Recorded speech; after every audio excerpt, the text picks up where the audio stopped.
Hi everyone, and welcome to our Parents Q&A session. I'm Mark from Birmingham City University. Today we're going to be covering a variety of topics that our applicants' parents frequently ask us about. So all of the panel members that are here today work at BCU, but do also have their own children who are currently in the process of applying to university. So we're going to start by just going around the room for some introductions. So Catherine, do you want to start us off? Yes, of course. I'm Catherine. I work in the pre-entry inquiries team for BCU, and I have one child that's been through university and another child that's applied to start university this year. Okay, my name's Dr. Charlotte Carey. I'm a senior lecturer in creative industries marketing. I work in the business school, and I have two children, a stepdaughter and a daughter, who are both applying this year for university, and they've both just had gap years. I don't know if that also is a contributory factor. So yeah. Hi, good afternoon. My name is Aziza and I work for Accommodation Services. I have a son who is already at university going on to second year. I have a daughter who should start in September, and my third one is looking to apply. So currently she's in the throes of her UCAS application and personal statement. So I've got three children at different stages. That's wonderful. Thanks very much, guys. So as you can see, the three parents that we've got here all work at BCU in a different capacity. So we've all got different areas of expertise, if you like, and have also got children at a variety of stages in the application process. So should hopefully be able to offer their opinions and perspectives on the different points of applying to higher education. So I'm just going to kick us off with the first question to do with kind of applying to university on the whole. So how did you as parents find the UCAS process as a whole, and maybe also the student finance process and applying for those? So I don't know, Catherine, do you want to start by Yes, certainly. I think the first thing to say is the UCAS process is probably very different to things you've ever done previously. So applying for sixth form, applying for secondary school, those are the last things you probably would have had a family decision to make about education.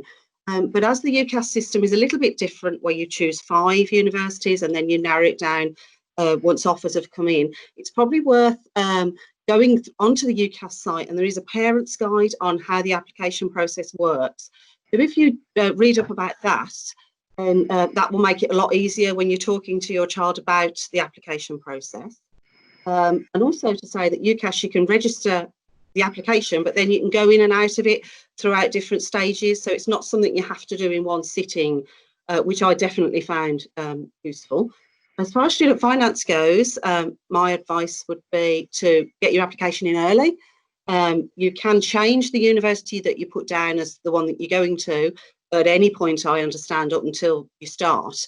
So don't worry about that you're saying you're going somewhere, but you might go somewhere different. It's getting the form in and having the process early so you get your money, basically.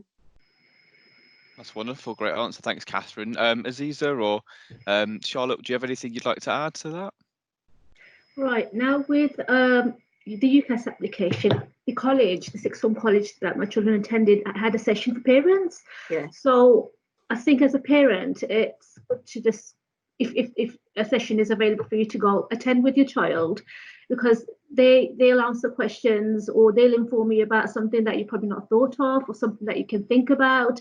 And then it gives you and your child something to talk about, and you're on a sort of, I think, the same sort of pathway, you know, what needs to be done. And then obviously the college is a great support. They support the student throughout the application process in terms of personal statement. And obviously, I mean, as a parent, I read through the personal statements as well, but there's a lot of support from the college and the sixth form. So I think take as much support as you can from the college. Students have coaches, they have tutors, they have a career service in the college that will help students through this process. So don't think you're on your own. And as a parent, don't panic. Students have support, and if you contact the college, they will support you as well and give you advice and information. In terms of student finance, again, I agree, apply as soon as you know where you're going. The earlier you put in an application, the better, the sooner you'll get a response. Yeah, that's it. Lovely, thanks very much. I don't know that I've really got anything more to add, really. Certainly the sixth form colleges have both been really helpful. I think I was probably, as a parent, a little bit hands-off with the whole UCAS thing. My daughter absolutely drove that. I didn't, and with student finance and that kind of thing, we kind of went through it together. But yeah, she has kind of, and in a way, I suppose because I'm, I don't know if it's because I'm a lecturer, I kind of see that age group as needing to take responsibility for their own activity. You know, so I've been quite hands-off in terms of these processes. But yeah, I know, and also I should say, just as she was taking a gap year, the sixth form college that she went to still helped her with her application, and I think that's kind of an just a useful thing to know, that if you're in that situation, that your colleges will still help you even if you haven't been there for kind of 6 months or whatever. Yeah, absolutely. That's really helpful. So obviously, as you can see, the sixth form colleges and the further education institutions that students are at are a really great source for getting help and for support for applying to university. But it's also really interesting to hear how your approaches to the application is contrasted, more hands-off and also getting quite involved. And that's something that we see when out and about speaking to students quite a lot. Is there's a variety of ways that parents and students themselves like to approach and tackle the application process. So there's definitely no one size fits all, I think, is what we can all agree on there. And everyone's approach will be very different.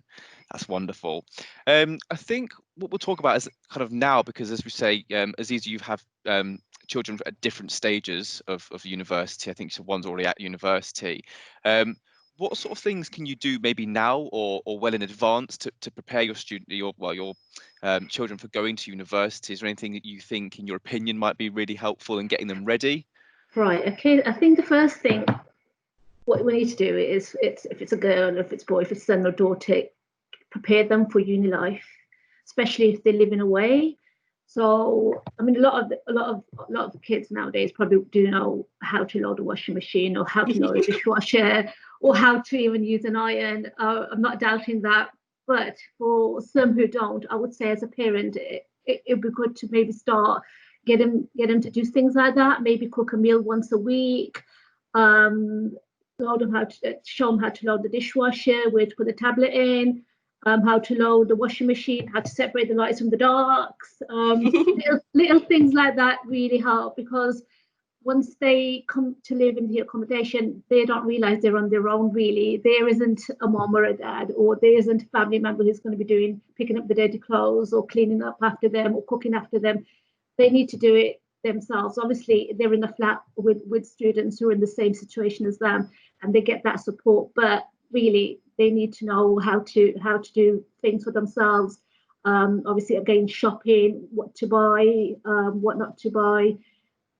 So I think things like that, it's really important just to maybe just to show them what to do. So when they do come in, they're not sort of completely oblivious to what they need to do, and they are prepared, I would say, somewhat, and they give them a confidence to live on their own probably for a lot of them, for the first time away from family.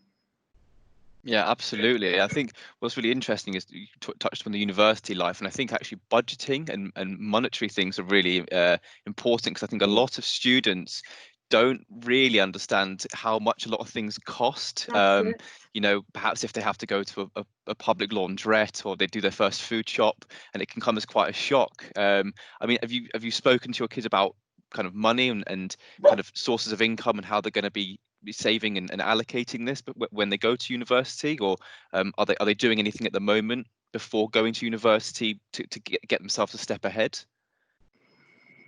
If any of you want to provide. I mean, I can probably just jump in, or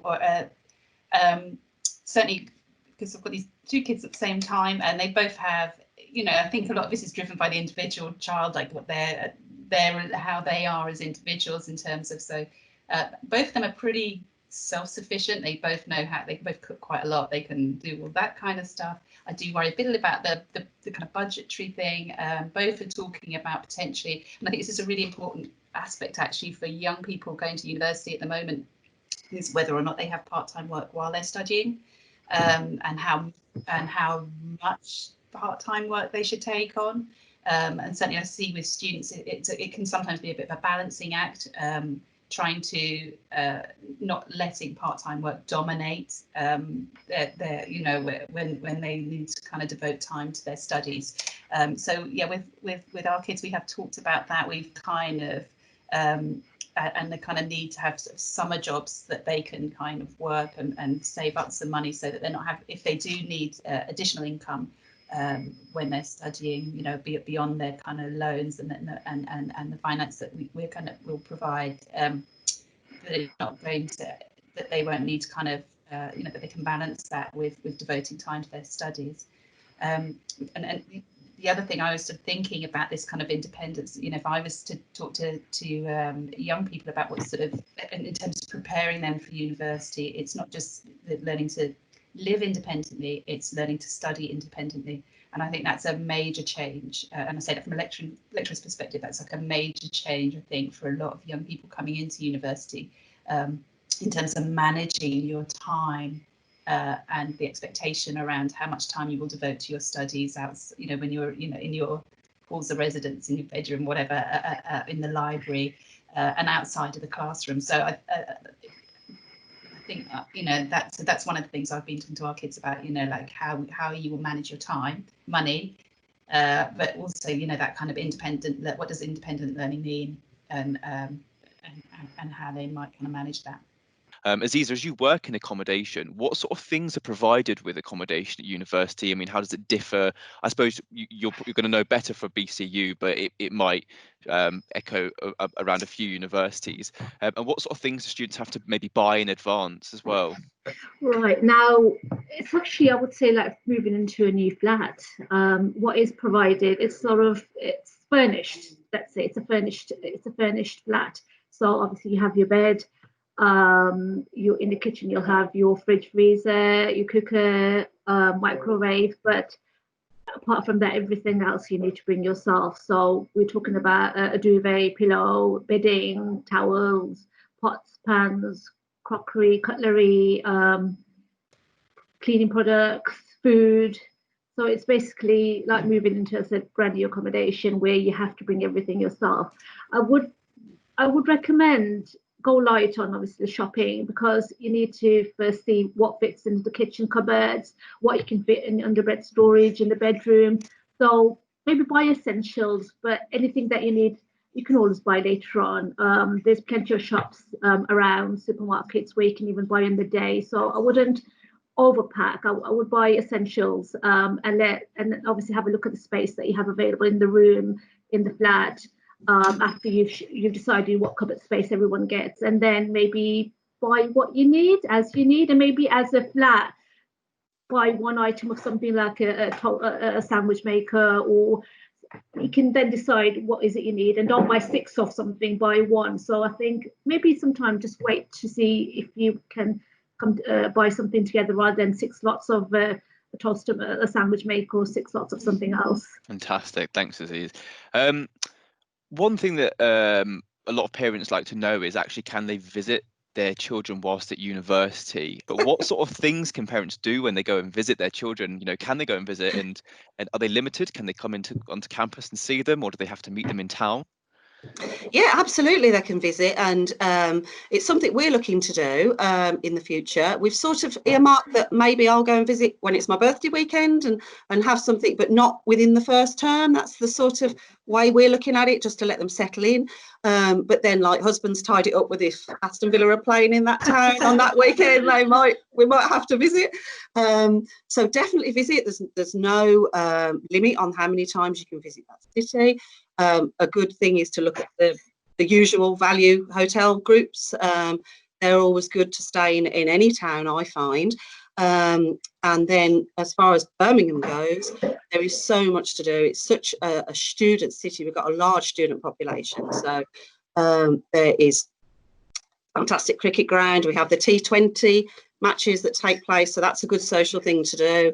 There's the canals with all the restaurants and the bars, and then there's all the theatres, and then I'd definitely say tap into the theatres. All do a 16 to 25 card, so you can get discount theatres. So if the parents want to come and see a show, in Birmingham. We have all the major touring ones at the Hippodrome.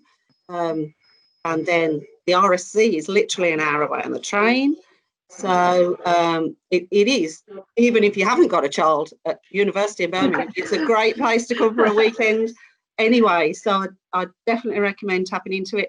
The only thing I'll say is you'll have to fit in with your child's social life. And if they're not available, they're not available. So it's more a matter of if they can fit you in, I think, is the answer. So working at BCU then in your different departments respectively, what would you say are the best things about Birmingham City University specifically? I mean, as a member of staff here, so you know, Charlotte, you could talk about perhaps the studying side of things as a lecturer, and Aziza accommodation, and Catherine, you could probably talk, because working within marketing, you might have a broader range of knowledge about BCU as a whole. So Charlotte, would you like to begin? Well, for me, my favourite thing of BCU, and it's kind of like, I'm going to say it's the team that I work within. So the teaching team that I work within is like a family, and we all get on really well. And so the impact that has it, we call ourselves the dream team. So we're just a bit naff, I know, and I know everyone does this, but the marketing dream team. And so included in our team is our students. So we kind of see, you know, it's kind of like if our teaching team is working well, it has a really kind of profoundly positive impact on our students. And so for me, that's my kind of favourite thing. That's why I've worked at BCU for really quite a long time. And the thing that keeps me there is the team that I work within. Just like a really lovely, supportive to us as staff, but to our students as well. And I think kind of without, it sounds a bit kind of sentimental, but I think it's just really important, and I think our students really value that as well. And and because I teach marketing, we remain very well networked with our students and then our graduates, and so it kind of ripples on. So that's, yeah, that probably my second thing is that kind of link back that we have with our alumni. So our alumni come back in as kind of expert lecturers. They end up recruiting a lot of our graduates. So it's a really lovely kind of cycle. It's very specific to my team. I'm sure it's the case across the university, but yeah. Absolutely. Yeah, and I think that's a really important point to touch upon, actually, graduate employability. That's something that's definitely worth looking at as well, and maybe links with industry too that certain courses or universities have. So thanks, Charlotte. Catherine, do you have anything to add? Yeah, I was going to use the word family as well. That's really weird because it's just so friendly, and it is. All the faculties seem to sort of merge well together, and even though the art department's next to the business school, they all seem to merge, and it does feel like one big family with all the students. The variety of courses is fantastic, the different sort of things you can do, and the support network as well, and the facilities that are available on campus to everybody. And I think I've worked at the university for 17 years, and I think that I've seen it grow and become, you know, what it is today. So, yeah. Wonderful. Aziza? Right. Again, with our team, I think we've covered this before. It's like we are like the A-team, sort of the dream team sort of thing. And I think with the university, it's a lot to do with who you work with, your team, the support of your team, of your department, which is what we have. And obviously the campus. And it's such a diverse university, so you have students from all backgrounds, cultures, ethnic, religion, international students from all over the world. So I think it's the diversity of the university that makes it great. Brilliant, great answers, guys. Thank you very much. So as parents of current students and prospective students as well, more importantly, when the time was approaching for them to almost enter the UCAS cycle, as we like to call it, what sort of apprehensions did you maybe have? What sort of things did you first drift towards doing or looking into? I've had 3 different experiences with 3 different children at the moment. My daughter's in year 12 going to 13, where she's been told by a coach that she needs to start working on a personal statement. Now she's in the throes of she's not really decided what is it she wants to do in terms of a course. So she's sort of in a bit of a panic mode at the moment. So I'm just trying to say, look, just relax. don't panic, and just look through what options you have. So at the moment, we are deciding, or she's looking at what options she can select. It's not like set in stone where, as we mentioned this before, well, I'm selecting this, but then later on you think, oh no, I can't do this, I want to change my mind. There is option of doing that. If the personal statement doesn't match the course that you're looking to study, you have the option to email your university and your personal statement. So it's not the end of the world. You are allowed to change your mind. Yeah, wonderful. And I think, yeah, that's really important in saying it's nothing to worry about. It, you know, it does take a while, the whole process. It's just about knowing the deadlines and making sure you meet those, especially. When students do actually go off to university, and I think, Charlotte, you touched upon this quite a bit earlier, to do with independent studying, you know, as well as obviously living independently, but the independent study is a big thing. You know, a lot of parents might have a few worries. You know, will their child be okay in maybe an increased workload, especially as they advance through their degree? You know, so a lot of universities do put a lot of stuff in place to help with students in terms of academic support. You know, Centres for Academic Successes, you know, library support, tutors.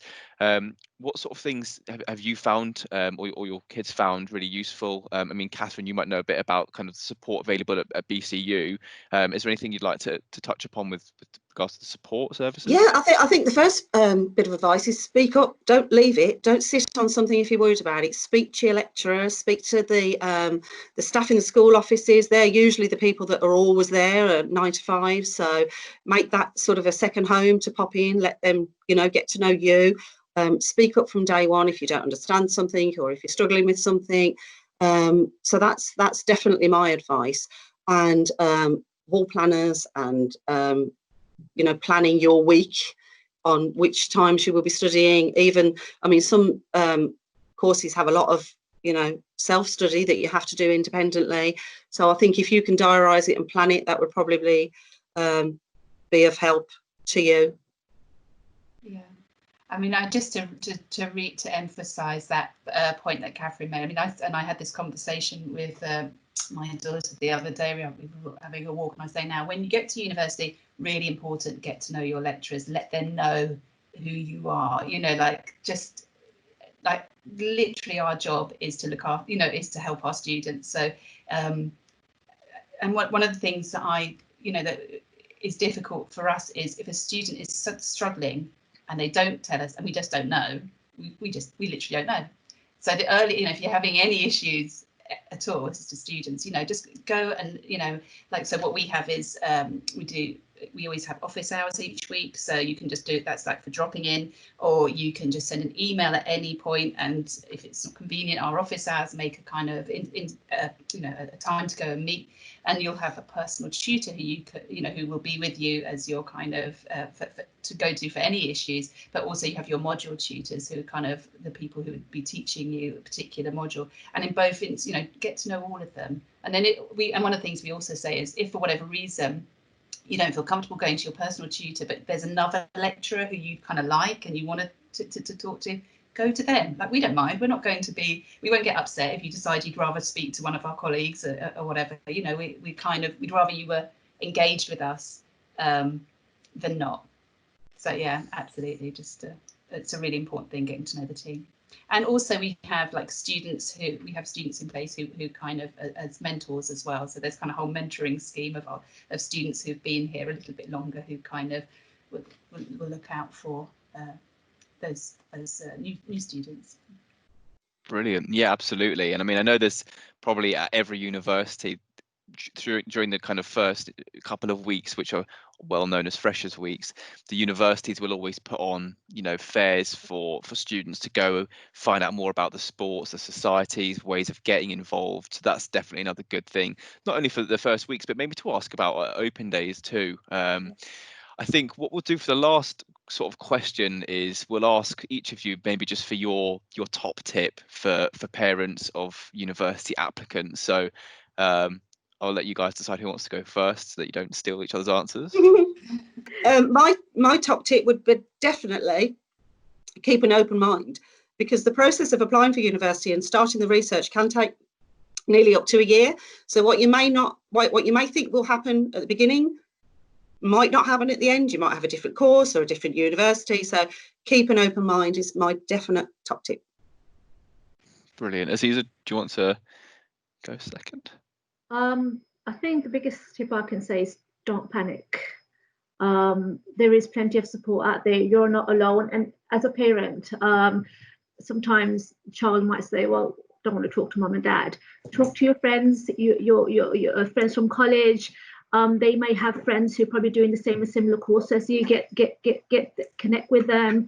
Like at the moment, my younger daughter's looking to do something in sports, where one of my older daughters got a friend who's applying for that. So they're sort of connecting, giving them tips on what to look, helping sort of give them tips on personal statement as well. So not to panic. There is plenty of support out there. Don't think you're on your own. As I said, you can get support from obviously family, friends, from the university, from your college. So by all means, please ask for help if you need help. And as I said, again, don't panic. You're not in this on your own. Amazing. Charlotte? I think if advice for parents would probably be, you need your children to lead this. Like and what I mean by that is you can really encourage them and all the rest of it. They have to want to do it. And ideally they do a course that they are really, now they won't necessarily, and I know this conversation we had before about students struggling, as you were saying, your daughter's struggling to make her mind up what to do. I'd really kind of, I think that they have to kind of come to it themselves. It has to be a course that they really want to do, because they'll get a better degree if they're doing something that they're really interested in, that they're passionate about. And I think sometimes, we can, I've certainly had students over the years who there's been a sense that they maybe would have preferred to do something different, or they might have, they're pleased that they've ended up doing our course because they were being, I shouldn't say, they were being slightly kind of pushed by their parents to do accounting, and now they're doing marketing or something like that, and actually I think they will fare better if they're doing something that they have a real interest in, and they'll get a better degree, which will lead to better long-term outcomes. That's my personal view. And I'd like to add to that. My son started his course 2 years ago in business school. So the course, obviously, he made his own mind. I says, you decide what you want to do. He decided on that. But as he sort of started with the second sort of semester, he wasn't really too happy with the course. So then he had a chat with his personal tutor, looked at all the options, maybe alternative courses, and then for next year he changed his course. Now he's started the year one again and is a lot happier. And so I think, again, if you start a course and midway you think, no, it's not for me, it's okay. It's not the end of the world. Talk to your personal tutor, talk to your faculty office, and there is a way around this. Have a look at other options available. So if you decide, no, I mean, a lot of students do think, I mean, initially first few weeks are hard, but then if you do decide, no, it's not for me, there's other options out there. So I wouldn't panic, and I'll get some assistance and support from the university and from your tutors. Amazing. Thanks so much, guys. So 3 really great top tips from you guys there. That does actually just bring us to the end of our session. So Aziza, Catherine and Charlotte, thank you very much for all your help today. I'm sure this short kind of session will be really helpful to parents of prospective students going to university, especially if perhaps it's the first child going. So thank you very much. Thank you very much for joining as well and watching. We do hope you have found it useful. So take care and goodbye.